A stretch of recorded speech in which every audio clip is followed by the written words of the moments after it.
അപ്പോൾ ചെങ്കളെ എൻ്റെ ഭക്ഷണമൊക്കെ കഴിഞ്ഞ് സമയം 10 മണിയായിട്ടോ. ഞാനൊരു 9-9:30 കയറി കിടക്കണതാണ്. ഇന്ന് കുറച്ച് വൈകി.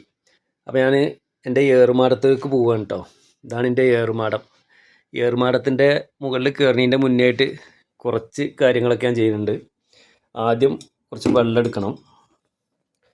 അങ്ങനെ ഇതിൽ നിന്ന് വെള്ളം എടുത്തിട്ടോ. വെള്ളം എടുത്ത് മൊബൈൽ കയ്യിൽ വെച്ച് ഇനി ഇങ്ങനെ എൻ്റെ ഏറുമാടത്തിലോട്ട് പോവുകയാണ് കേട്ടോ. ഞാൻ ഇങ്ങനെ കയറണത് അങ്ങനെ അത്യാവശ്യം ഹൈറ്റ് ഉണ്ട്. അങ്ങനെ വെള്ളക്കുപ്പി ഇവിടെ വെച്ച് മൊബൈൽ ഇവിടെ വെച്ച് എസിൻ്റെ റിമോട്ട് വെച്ച് ഇതാണ് എൻ്റെ ഏറുമാടം കേട്ടോ. അവിടെ ഇവിടെ ലൈറ്റ് ഉണ്ട്. അപ്പോൾ ഈ 2 ലൈറ്റ് അതിൻ്റെ മുന്നായിട്ടൊന്ന് ഓഫ് ചെയ്യണം. അപ്പോൾ ഞാൻ എന്ത് ചെയ്യുന്നറിയോ, ഈ 2 ലൈറ്റും ഓഫ് ചെയ്യും. ഇത് ലൈറ്റ് ഓഫ് ചെയ്തിട്ട് ആ ഒരു ലൈറ്റ് ഇട്ട് വെക്കട്ടെ. എനിക്ക് ലൈറ്റ് ഉണ്ടായാലും പ്രശ്നമൊന്നുമില്ല. അങ്ങനെ ഏറുമാടത്തിൻ്റെ മുകളിലോട്ട് ഇങ്ങനെ കയറി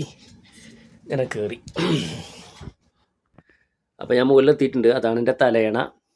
അത് മൊബൈലൊക്കെ ചാർജ് തീരുകയാണെങ്കിൽ കുത്തി വെക്കുള്ളൂ കേട്ടോ. ഓഫാക്കിയിട്ടൊക്കെയാണ്. അപ്പോൾ ഇതാണ് ഇതിൻ്റെ മുകളിൽ നിന്നുള്ള കാഴ്ച കേട്ടോ. കേട്ടോ, അത് AC.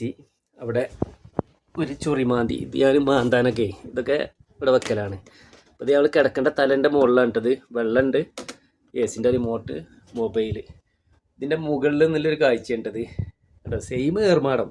കാരണം എൻ്റെ കുട്ടിക്കാലത്തൊക്കെ ഞാൻ ഒരു മരുതുമ്മലൊരു ഏർമാടം ഉണ്ടാക്കിന്. അതിങ്ങനെ ഓർമ്മ വരും ഇടയ്ക്ക് കേട്ടോ. അതിൻ്റെ താഴേക്ക് ഇങ്ങനെ നോക്കുമ്പോൾ ആനയും പന്നിയൊന്നും ഉണ്ടാവില്ല എന്ന് കരുതുന്നുണ്ട് കേട്ടോ.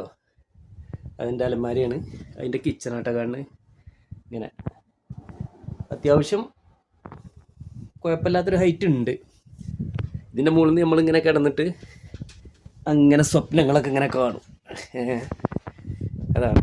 അപ്പോൾ എല്ലാവരോടും ഗുഡ് നൈറ്റ്.